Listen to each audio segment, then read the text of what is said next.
New Yorkers aren't shy when it comes to talking about their run-ins with the afterlife in the city.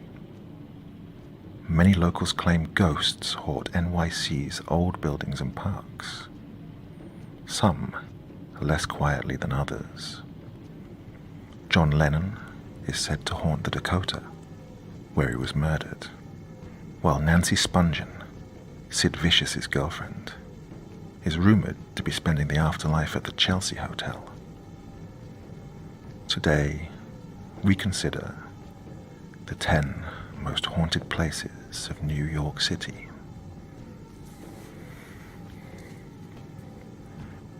The Morris Jumel Mansion. One of the oldest houses in Manhattan, this stately Georgian mansion in Washington Heights was built by Roger Morris, a colonel in the British Army, in 1765. It served as military headquarters for both sides of the Revolution, with George Washington retreating here after the disastrous loss of the Battle of Brooklyn in 1776. In 1810, the house was bought by Stephen Jumel and his wife Eliza. After his suspicious death, she remarried in 1832 to Aaron Burr, the former vice president and the killer of Alexander Hamilton. Since the 1960s, rumors of the supernatural have persisted when a group of schoolchildren allegedly saw the ghostly visage of Eliza Jumel, who told them to quiet down before gliding away. The Dakota Building. The Dakota is renowned for its scene-stealing role in Roman Polanski's 1968 horror classic, Rosemary's Baby, and as the site of John Lennon's assassination. However, this legendary Central Park West building has a long history of supernatural encounters in its own right. Over the years, workers and residents have reported seeing a friendly little girl dressed in turn-of-the-century clothing, an adult with the face of a small boy, and even the ghost of Lennon himself.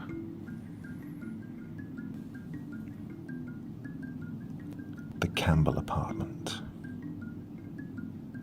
The Campbell Apartment was once the office and salon of financier John W. Campbell, who died in 1957. According to current owner Mark Grosich, employees have felt strange presences, including something pushing them from behind and bursts of cold air.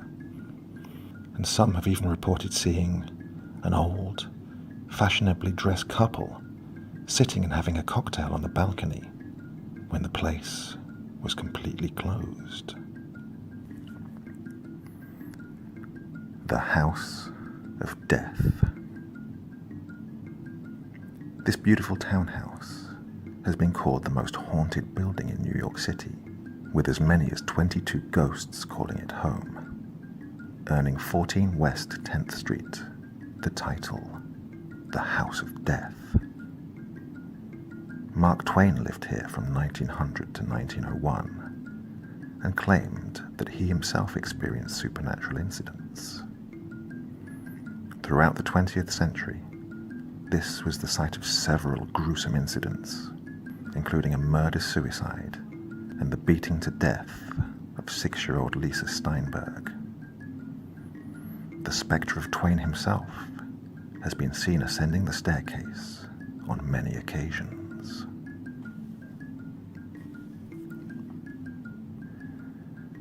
St. Mark's Church in the Bowery.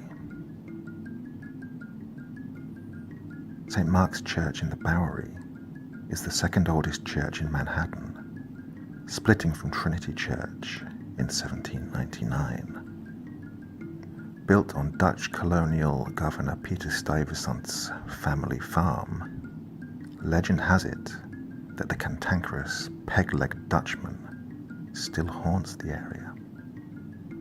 He has been known to harass clergymen and parishioners, ring the bells, and loudly interrupt services by stomping around and singing Calvinist hymns in Dutch.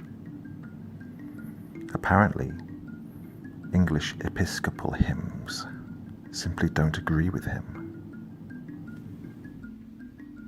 The Merchant's House. While some haunted houses might try to lose their notorious reputations, the East Village's Merchant's House Museum does not. Built in 1832 and later bought by wealthy merchant Seabury Treadwell, the museum is an immaculate look into the personal, domestic lives of the 19th century cultural elite, although the ghost of Treadwell's daughter still haunts the place. The Manhattan Well.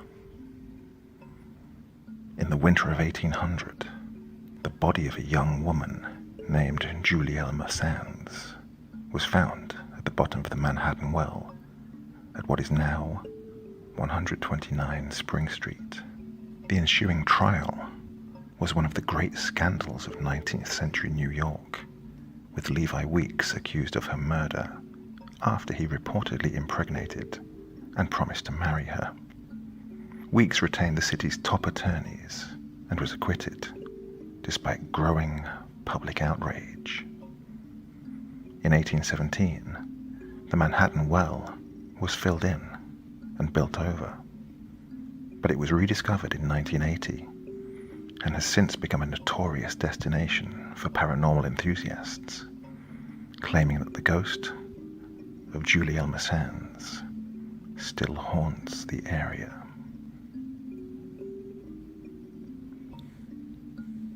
The Conference House. Located at the southernmost tip of Staten Island, this colonial manor was used by Loyalist Colonel Christopher Billop as a way station for British forces during the Revolutionary War. It also hosted the unsuccessful Staten Island Peace Conference on September 11th, 1776, with Benjamin Franklin, John Adams, and Edward Rutledge in attendance. In 1779, Billop suspected a 15-year-old serving girl of spying for the rebels and allegedly killed her by throwing her down a flight of stairs. Supposedly, her ghost can still be heard screaming today. What's more, the area was also used as a Lenape Indian burial ground for thousands of years before European contact.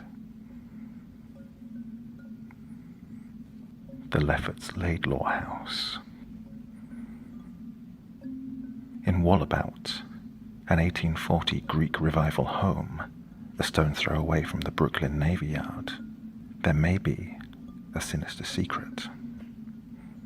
One December evening in 1878, resident Edward F. Smith reported hearing a knock at his door, but when he went to answer, there was no one to be found.